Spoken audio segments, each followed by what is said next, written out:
Senhor, irmãos, tudo bem? A paz do Senhor, aos irmãos crentes em Cristo Jesus, né? Aos judeus, Shalom Adonai, e às pessoas que estão aí, né, escutando, né, uma boa noite. Hoje nós estamos, né, no dia 8/7/2025, né? Eu vou falar sobre a lição número 6 da escola dominical, né, que vai ser no caso, no dia 10/8/2025, né? A Assembleia de Deus tem esse costume, todos os domingos, às 8 horas da manhã, a escola dominical. Tanto dos jovens, né?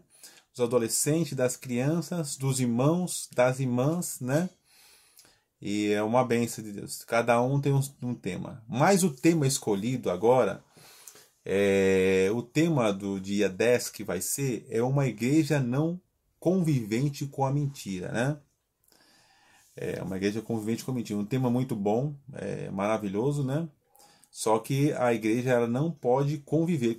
Segurando e falando sobre esse tema, a igreja não deve esconder a mentira, né? Quando tem um irmão, já que estamos falando sobre isso, quando tem um irmão, uma pessoa que bate no seu esposo, né, que bate na sua esposa, no caso, né? E o pastor sabe, ele não deve esconder, ele deve chegar e denunciar, né? Se é problema psicológico, ele deve ser tratado, mas deve ser denunciado, né? Pela Lei Maria da Penha. Não que eu seja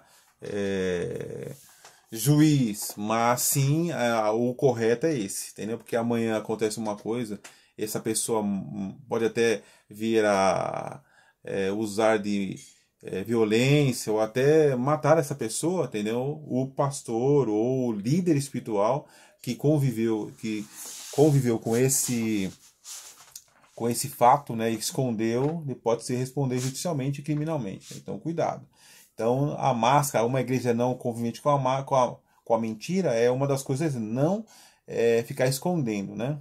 Agora, o texto áureo, né, está dizendo assim: Disse então Pedro, Ananias, por que encheu Satanás o teu coração para que mentisse ao Espírito Santo e retivesse a parte do preço da herdade? Atos 5:3.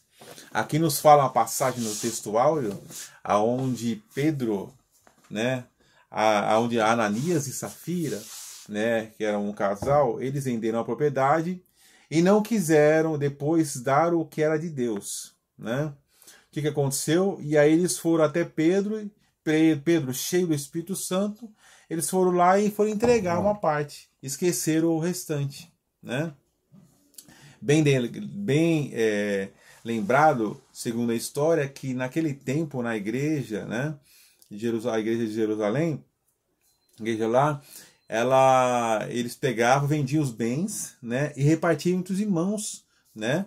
Os irmãos iam perto dos apóstolos, repartiam bens e dividiam entre os irmãos para suprir a necessidade, né? Então, era muito bom. Não era que os apóstolos pediam, mas sim era voluntariamente, né? Hoje não se faz isso, nem pode fazer isso, né? Porque senão pode até caracterizar como estelionatário, coisa assim, né? Fala nisso, tem algumas sentenças judiciais que pessoas pegaram os seus bens, né, atualmente, e doaram para a igreja. E aquele digníssimo deu um psicológico no simples irmão, na irmã, e o juiz entendeu que foi má fé, e em alguns casos o juiz está dando procedente ao membro da igreja e foi devolvido os bens, o carro, a casa, etc., né? Graças a Deus, louvo a Deus que na Assembleia não tem esse problema.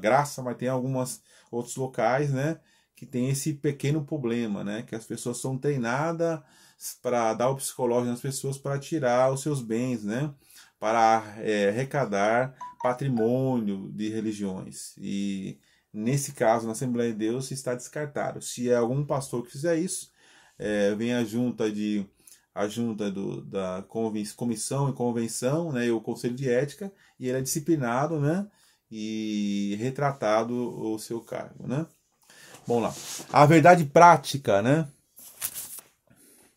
A verdade prática diz assim: como toda forma do espírito, a mentira e o pecado, devemos, pois, andar sempre na luz da verdade. Jesus mesmo disse, né? Que ele é o caminho, ele é a verdade e ele é a vida. E ninguém vem ao Pai senão por Jesus Cristo, né? Que Jesus Cristo é o único Salvador, o único Libertador, ele é dono da verdade, né? Não existe outra verdade, ele foi em Cristo Jesus. Se pegar, no caso, né, a Allan Kardec, seus ossos estão lá, né? Já morreu. Buda também, seus ossos estão lá, né? Outros, né? Profetas, papas, assim, né? Presidentes, juízes, embargadores, embaixadores, generais, coronéis, já todos que faleceram, seus ossos estão lá, né? Muitas autoridades, né? Desde vereador, deputado, prefeito, presidente, assessores que já faleceram, seus ossos estão lá. Mas o de Jesus Cristo ressuscitou, não está mais lá, né? Até criaram duas testemunhas, né? Duas soldados romanos, foi criado, né? Foi fraudado a verdade, ou seja, omitir a verdade, ou seja, a mentira mesmo, né? E dizendo que na realidade não existia Jesus, eles que esconderam o corpo, fala, né, inventaram essa história, mas na realidade o único que ressuscitou foi Cristo Jesus, louvado seja Deus, né? Aqui, vamos ver aqui, na segunda-feira, né? A mentira não faz parte da natureza divina, ou seja, você que mente aí, ó, né? A mentira não faz parte da natureza divina, né? Então, cuidado aí. Na terça-feira, que fala, né, que é a leitura diária, né? Deus abomina a mentira, né? O pai da mentira é o capeta, é o diabo, né? Então, toma muito cuidado quando for mentir ou enganar alguém, né? Na leitura diária, quarta-feira, João 8:44. O diabo é o pai da mentira, ó. Tá vendo? E eu tava, né? Estamos aprendendo aqui junto com os irmãos a palavra. Quinta-feira, Efésios 4:25. O cristão deve abandonar a mentira. Então, se tem algum irmão que está mentindo para o pastor, ou para a liderança, ou para alguém, então vai lá, né? Reconcilia e fala a verdade e pede perdão e assim sucessivamente, né? Tá bom? No sábado, Provérbios 23:23, devemos valorizar a verdade e não praticar a mentira, né? Então devemos valorizar a verdade, né? E não praticar a mentira, tentar, né, de todas as formas ser sincero com o seu irmão, né?